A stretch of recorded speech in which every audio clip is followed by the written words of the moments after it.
आज का कलाम मास्टर निशान।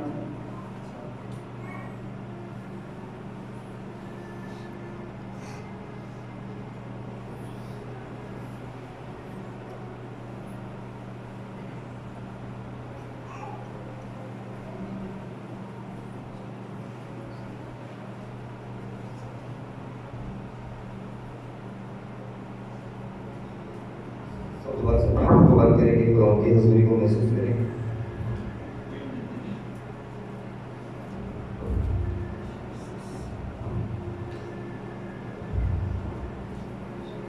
सब आंखों को बंद करेंगे। खुदा पाक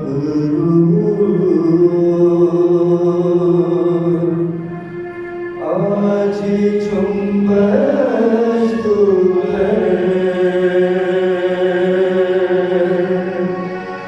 छूले हर जिंदगी को, खाली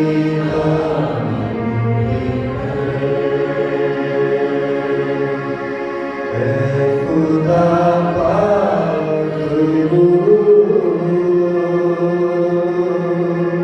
आज चुंबन तू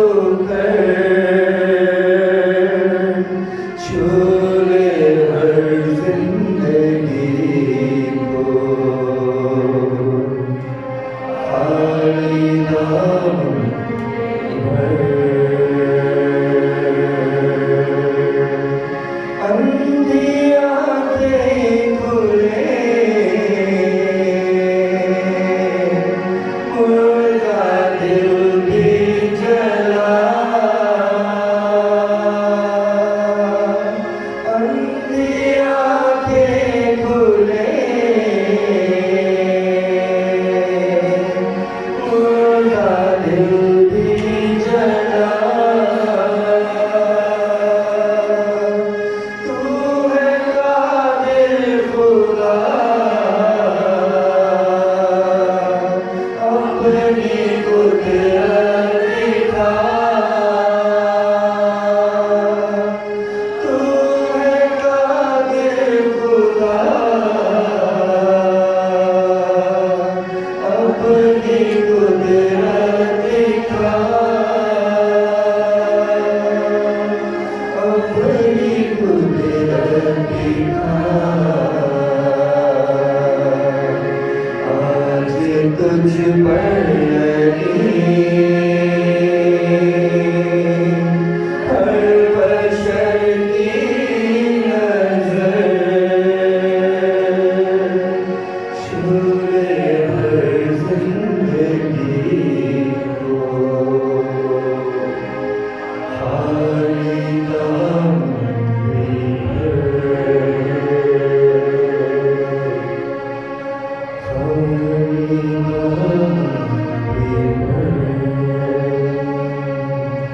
बेशक खुदा बाप, आज जो कलाम का बीजा बोने में खुदा बाप अपने खालिक के मोटो ख्यालात और जुबान का सिमरन कीजिएगा खुदा बाप, ताकि खुदा बाप मैं ना बोलूं बल्कि आपका बाप मुझ से होकर कलाम करे खुदा बाप, ताकि जितनी जिंदगियां जाने खुदा बाप मौजूद है आज के कलाम के वसीले से अंधी आंखें खुले और मुर्दा दिल चढ़ाया जाए खुदा बाप, ताकि आज का कलाम का बीज एक एक जिंदगी में खुदा बाप सोगना फैला।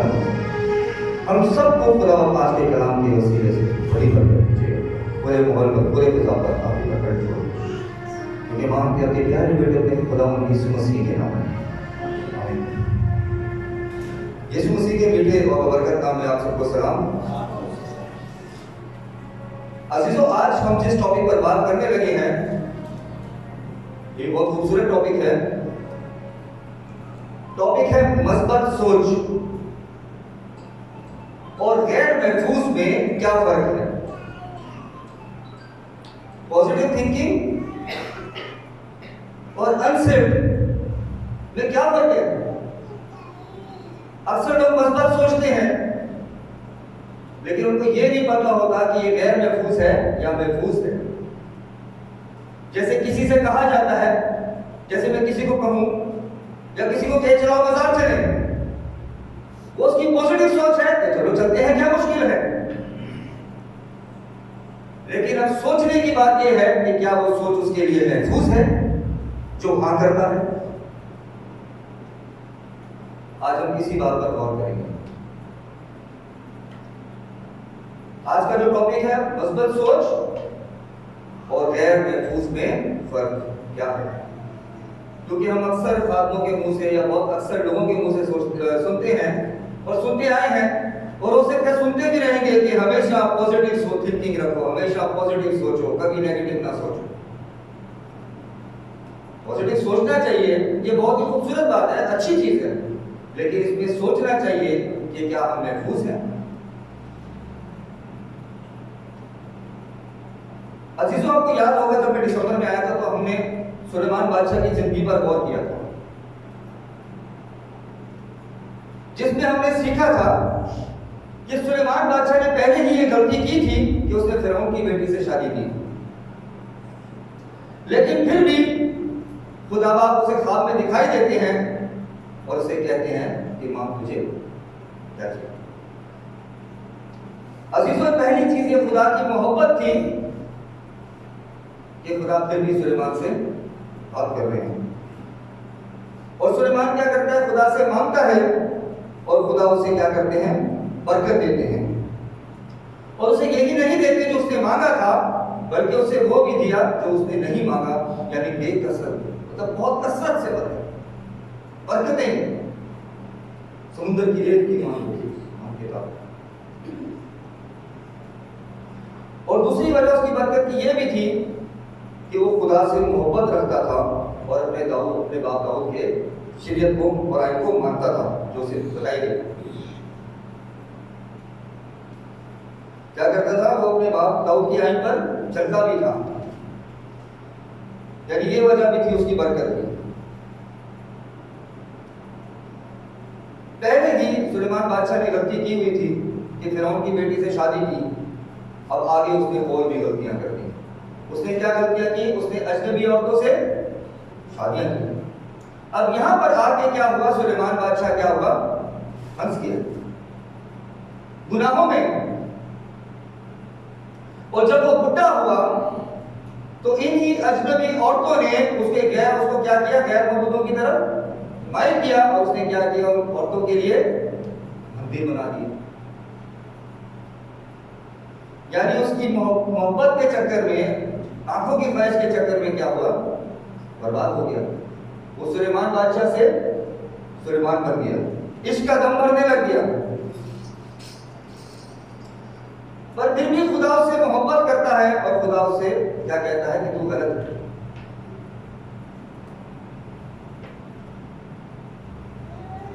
लेकिन वो क्या करता है, नहीं मानता। अब क्या होता है, उसकी जो शोहरत खत्म हो जाती है और जो उसने गलती की उसका हर्जाना उसकी औलाद को चुकाना। अजीजों, ये बातें मैंने क्यों दोबारा शेयर की हैं, उसकी वजह यह है कि जब मैं दिसंबर में खत्म हुआ, जब मैं वापस यूएई चला गया तो चर्च में इस टॉपिक को कंटिन्यू किया गया।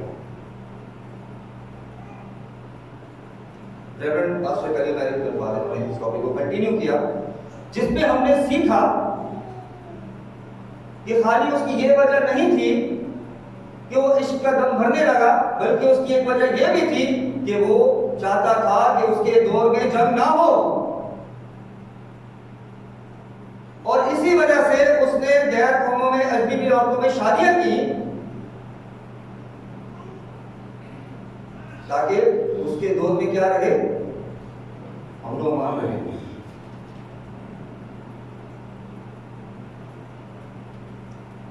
अजीजों, आज का जो टॉपिक है मैं यहां से शुरू करूंगा, क्या है, मस्बत सोच और गैर महफूज में फर्क। अब अजीजों, सोचने की बात यह है कि जो सुलेमान बादशाह ने यह कदम उठाया, जो अजनबी औरतों से शादियां की कि उसके दौर में अमन और अमान रहे, शांति रहे, कहीं जंग ना हो, तो क्या ये उसकी सोच सही थी? आज हम जिस पे बात कर रहे हैं वो मस्बत सोच और गैर महफूज में फर्क। उसकी सोच ये थी कि मैं हर कौम की हर मुल्क की, हर मजहब की लड़की से शादी कर लेता हूं ताकि मेरे दौर में दुआ मांगे। और अगर गौर करें तो उसने दुआ भी यही मांगी थी कि खुदा मुझे हिकमत दे, क्योंकि मैं ना समझूं कि कैसे मैं फैसले करूं।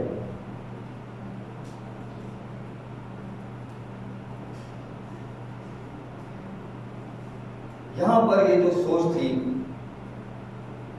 जो सुलेमान बादशाह की थी, अजनबी औरतों से शादियां करना, ये हो सकता है कि उसकी नजर में मस्बत सोच थी कि जंग नहीं होगी इस तरह, हमारा मुल्क तरक्की करेगा, मैं तरक्की करूंगा, कोई मरेगा नहीं, कोई नुकसान नहीं होगा।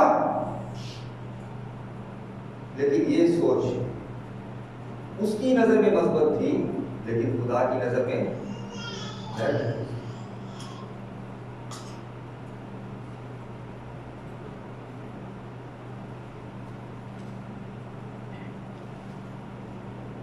पहला करंथियों 2 बाब और उसकी 5 आयत है, हमने तलावत भी की।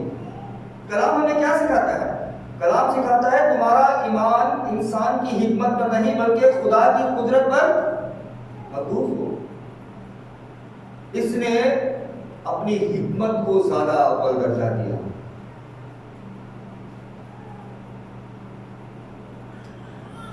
इसमें घुमंड था क्योंकि लोग दूर दराज से क्या करते थे, सुनने के लिए आते थे उसकी हिकमत को। उसने सोचा शायद मैं यहां खुदा से वार्न करते हैं कि तू गलत है, पर अपनी गलती को नहीं मानता, बल्कि और गलतियों पर गलतियां करता गया। अगर ये चाहता तो अपनी हिकमत से ज्यादा खुदा की कुदरत पर भरोसा करता। उसको अमन और अमान भी चाहिए था तो खुदा बाप उसे देता। उसे शादियां करने की जरूरत नहीं थी।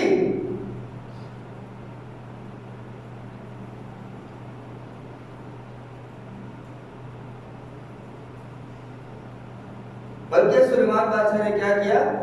ऐसा नहीं किया, बल्कि अपनी हिकमत और घमंड के चक्कर में गलतियों पर गलतियां करता गया। ये उसकी नजर में तो पॉजिटिव थी, सोच थी, लेकिन खुदा की नजर में गलत।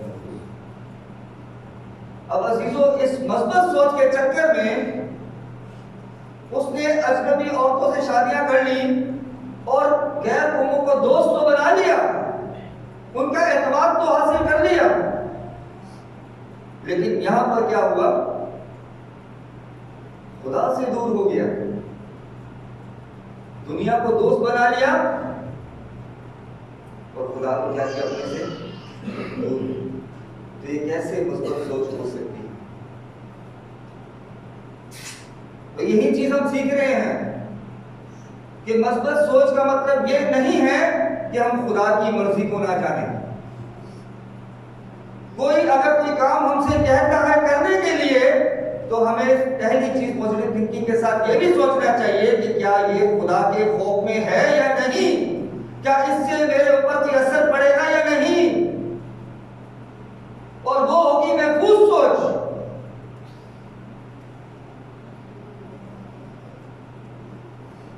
और सही मायनों में उससे ही कहते हैं पॉजिटिव। पॉजिटिव का मतलब ये नहीं है कि हर बात में बोलिए हाँ हाँ हाँ हाँ, नहीं, बल्कि हमें जानने की जरूरत है कि क्या ये महफूज है।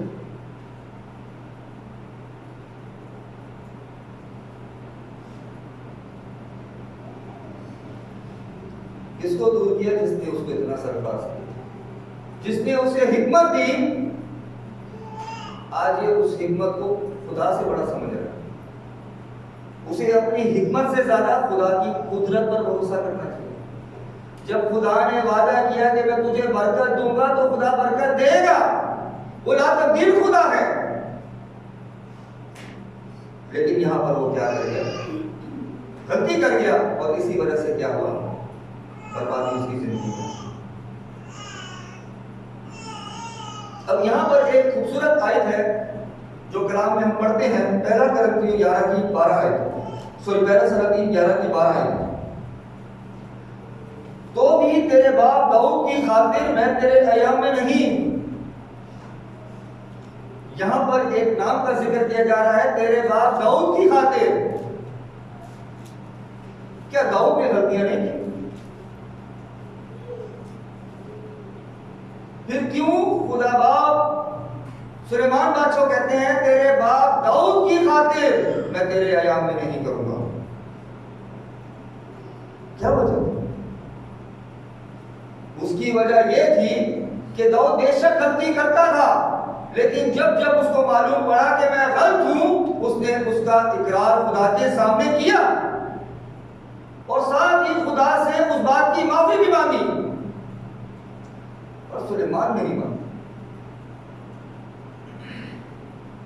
अगर उसने गलतियां की तो जब जब खुदा उसे गौर करता था वो अपनी गलतियों का इकरार करता था।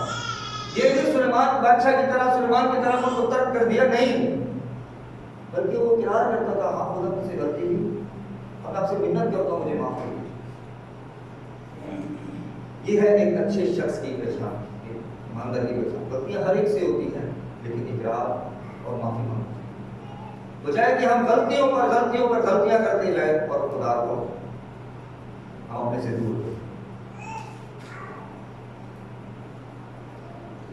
दाऊद ने पहली गलती की थी, उसने मर्दमशुमारी की थी। यहां पर दाऊद को भी खुदा की कुदरत पर भरोसा रखना चाहिए था, ना कि वो गिनती करवाता कि मेरे कितने मरते हैं जंग के लिए। उसने अपने आप के दिमाग को तेज समझा कि मैं जंग से पहले ऐसे गिनती कर लेता कितने लोग मेरे पास हैं। इस्राएल और यहूदा में यहूदा की जो थी तादाद गिनवाई, और अगर 9 आयत में गौर करें दूसरा सैमुएल 24 की 9 आयत में तो यहाँ पर तादाद का जिक्र होता है। अब यहाँ पर बेशक दाऊद की मुस्बत सोच थी, पर ये भी खुदा की नजर में गैर महफूज थी। अब यहाँ पर जब दाऊद को महसूस होता है कि मैं गलत हूं, तो दाऊद का देखे रद्द अमल देखें। दाऊद क्या करता है? दूसरा सैमुएल 24 की 10 आयत कोई बुलंद आवाज से पढ़े। दूसरा सैमुएल 24 बाब और उसकी 10।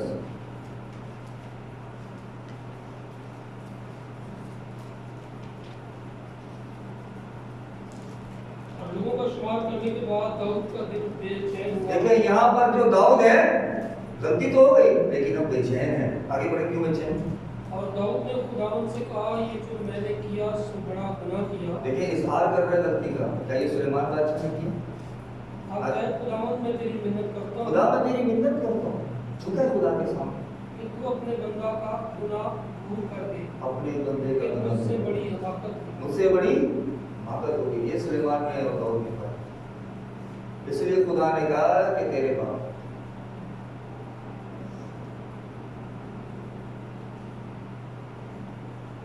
दाऊद अपनी गलती का इजहार करता है, और यही दाऊद की खूबी थी। बैतशबा से भी जब दाऊद ने गलती की, जब उसको खुदा ने बताया कि तू गलत है, तो उसने उसको सुधारा। तो उसकी दूसरी गलती ये भी थी, उसके हस्बैंड को मरवा दिया, बच्चा हो गया, वो मर गया। उसने कैसे सुधारा? हमने सीखा था कि बैतशबा को दाऊद जाके तसल्ली देता है। वो तसल्ली क्या थी? वो तसल्ली ये थी कि खुदा ने मुझसे वादा किया है सुलेमान को मैं बरकत दूंगा, और अब जो हमारा बच्चा होगा उसका नाम सुलेमान होगा, और खुदा उसे सरफराज करेगा। और यही एक वजह थी, जब सुलेमान बड़ा होता है तो उसकी माँ क्या करती है? दाऊद के पास जाती है, तूने अपनी रोटी से वादा किया था, कैसे तब पर कोई और बैठ सकता है? ये तसल्ली थी उसकी। इसी वजह से जो उसकी अपनी बीवियां थी, उनके किसी बच्चे का नाम सुलेमान है। ये उसने अपनी गलती को सुधारा।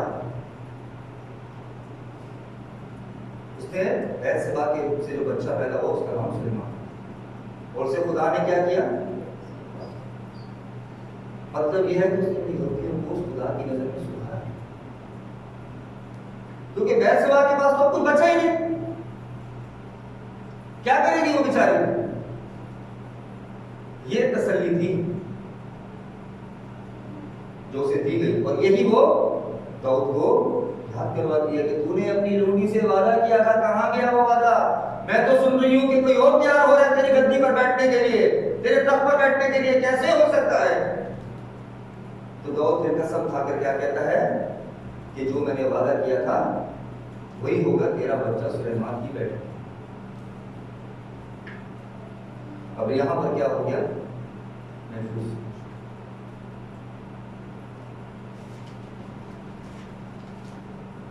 पर सुलेमान का अच्छा ऐसा दाऊद से गलती हुई तो उसने क्या किया? इकरार किया, खुदा से क्या की? माफी मांगी, अपनी गलतियों को सुधारा। तभी खुदा ने उससे क्या किया? याद किया। लेकिन सुलेमान बादशाह ने क्या किया? ये चीजें नहीं की, बल्कि उसने शुरू से ही वो दुआ की थी कि मुझे हिम्मत दे कि मैं इंसाफ करूं, और वो इंसाफ के चक्कर में इतना डूब गया कि खुदा की शरीयत को भूल गया, अजनबी औरतों के इश्क में दम भरने लगा, उनसे शादियां करने लगा, जंग ना हो, अमन अमान रहे। खुदा ने उसे कहा था कि उसके दौर में अमन अमान रहे, लेकिन खुदा ने ये भी उसे कहा था कि तू गैर औरतों से, अजनबी औरतों से शादी कर रही है, इसकी अपनी गलत सोच। उसने खुदा की कुदरत को काम नहीं करने दिया, बल्कि अपनी हिकमत को ज्यादा अव्वल समझा। और ऐसा क्या करने से हुआ? इसने खुदाओं के आगे बदी की। वजह क्या है? खुदा की पूरी पैरवी नहीं की।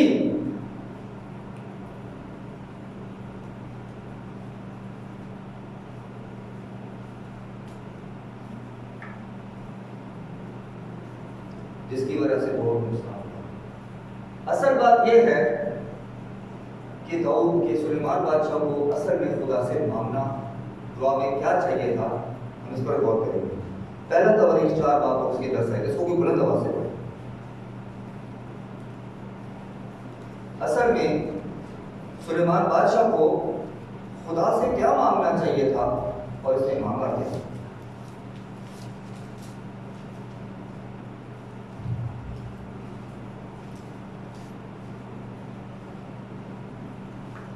और यबेस ने इस्राएल के खुदा से ये दुआ की, तो मुझे वाकई बरकत दे। मुझे तू वाकई ही। उसने बरकत मांगी खुदा से, वाकई ही मैं सच में आपसे बरकत लेना चाहता हूँ। आगे, और मेरी हदूद को बढ़ाए, मेरी हदूद को बढ़ाए। आगे, और तेरा हाथ मुझ पर हो, तेरा हाथ मुझ पर हो। आगे, और तू मुझे बदी से बचाए, बदी से बचाए। ये चीज नहीं मांगी गई, बदी में बढ़ता चला गया। आगे, ताकि वो मेरे गम का बाइस न हो। सुलेमान का क्या हुआ? बदी की तो क्या हो गया? गम का बाइस। और यही दुआ हमें खुदा से मांगनी चाहिए कि बदी हमारे गम का बाइस ना हो। गीत भी गाते, या इसकी दुआ तूने सुनी खुदा, और हमने क्या कभी वो दुआ अपनी जिंदगी में भी मांगी है कि वाकई तू मुझे बरकत दे, मेरी हदूद को बढ़ा, तेरा हाथ मुझ पर रहे। आगे बढ़े। और जो उसने मांगा खुदा ने उसको बख्शा, खुदा ने उसे बख्शा। ये है खूबसूरत दुआ, ये उसे मांगना चाहिए कि बदी मेरे गम का बाइस ना हो। बदी पर बदी करता गया और आखिर में क्या हुआ? गम।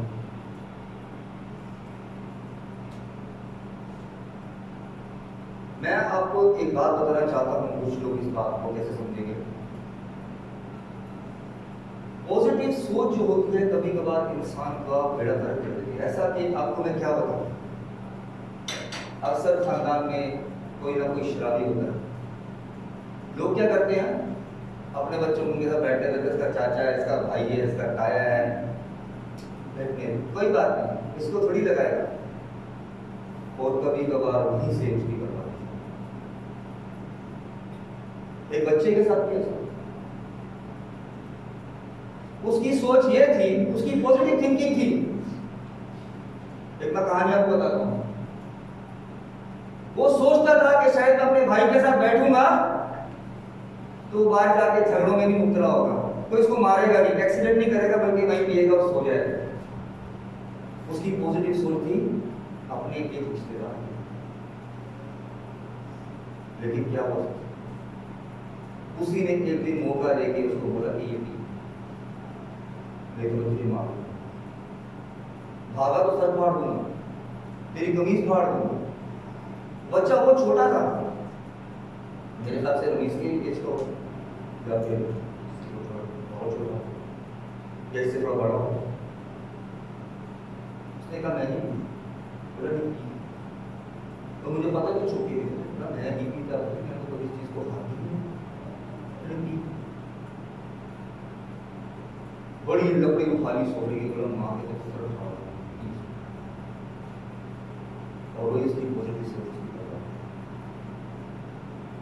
बच्चे ने की, क्योंकि वहां पर दूसरी बचाने। कभी कभार इंसान की छोटी छोटी गलतियां इंसान का बेड़ा पार करती हैं। आज भी बहुत से इंसानों में ऐसा हो, किसी का चाचा, किसी का ताया, किसी का भाई, उनसे दूर है, हो सकता है आपको बर्बाद हो, आपके बच्चे बर्बाद हो सकता है। वो बच्चा आज चाहे उसे बहुत आगे जाता हो, क्योंकि वही उसकी बर्बादी का पहला कदम था जो उस लड़के ने बहुत आगे हो। लेकिन उसकी बच्चे की पॉजिटिव सोच उसकी समझ में आई और उसने उसकी जिंदगी का बेड़ा कर दिया। लेकिन फिर भी खुदा ने उसको अपने रब में रखा, क्योंकि उसके पीछे दुआओं का सब, उसके पीछे खुदा की ताकत थी जो काम कर रही थी। और अभी कई जगह पर ऐसा नहीं होता, क्योंकि वालिदैन चाहते तो हैं कि हमारा बच्चा सुधरे, लेकिन दुआएं मजबूत नहीं होती। दाऊद की वजह से सुलेमान बचा, उसके सुलेमान के बच्चे बचे सब। अगर आप स्ट्रॉन्ग हैं, आपकी दुआएं स्ट्रॉन्ग हैं, आपका कम्युनिकेशन खुदा के साथ स्ट्रॉन्ग है, तो कभी आपकी औलाद कभी डगमगा भी जाए, खुदा खींच लेगा आपके दुआओं की वजह से, क्योंकि इसमें आपकी गलती ना आपके बच्चे की गलती उसे फंसाया। हमें सीखना चाहिए, कलाम हमें सिखाता है, कहानियां हमें सिखाती हैं कि हमें पॉजिटिव सोच तो रखनी चाहिए, पर हमें देखना चाहिए कि क्या ये महफूज सोच है या नहीं। क्योंकि अगर हमारी महफूज सोच नहीं है तो हम बर्बाद हो जाएंगे, हम कहीं के नहीं रहेंगे, और हो सकता है आखिर में रोडों में बैठ गए। इसलिए आज मैं ये ओपनली बात कर रहा हूँ, इसीलिए मैं टॉपिक रखा था कि आज भी बहुत से घरों में ऐसे माहौल हैं कि बच्चे ठीक नहीं है। उनसे अपने बच्चों को किनारा रखें, बजाय कि वो आपके बच्चों को भी बिगाड़ दे। हो सकता है आपकी अच्छी सोच है, आपके बच्चों की अच्छी सोच है, लेकिन यही सोच उनकी बर्बादी बन सकती है। और ऐसा मैंने देखा है अभी भी इन वक्तों में कि लोगों के साथ ऐसा हो रहा है। छोटे छोटे बच्चे इतने प्यारे हैं, लेकिन अपने रिश्तेदारों की वजह से वह शराब पी रहे हैं, तरह तरह के नशों में मुब्तला है, क्योंकि वो उनकी सोबत में रहते हैं।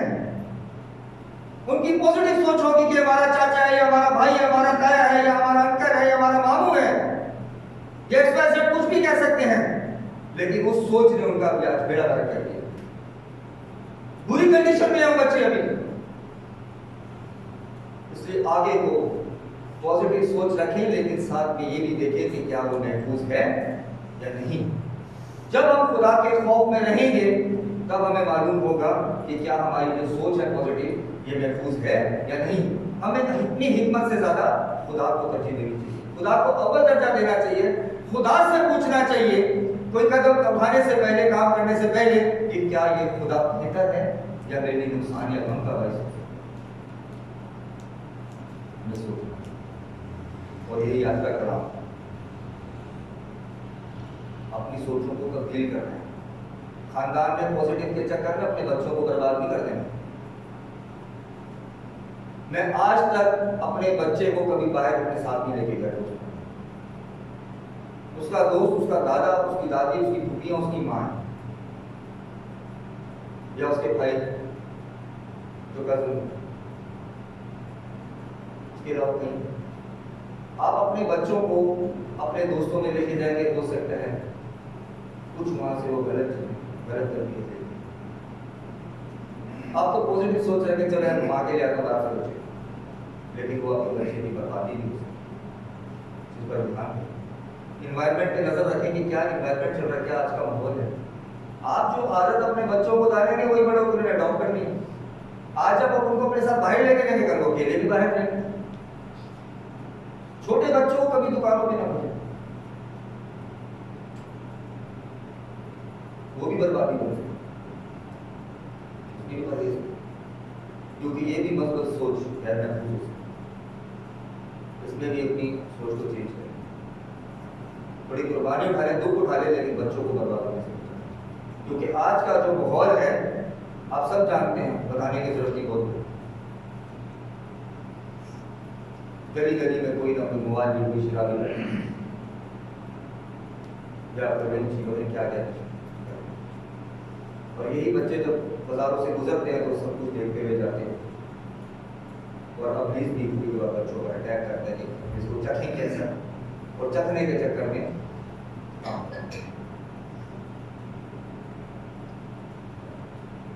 आज के इस कलाम की मकसद को बरकत दे। आज मैं गवाही भी आपके साथ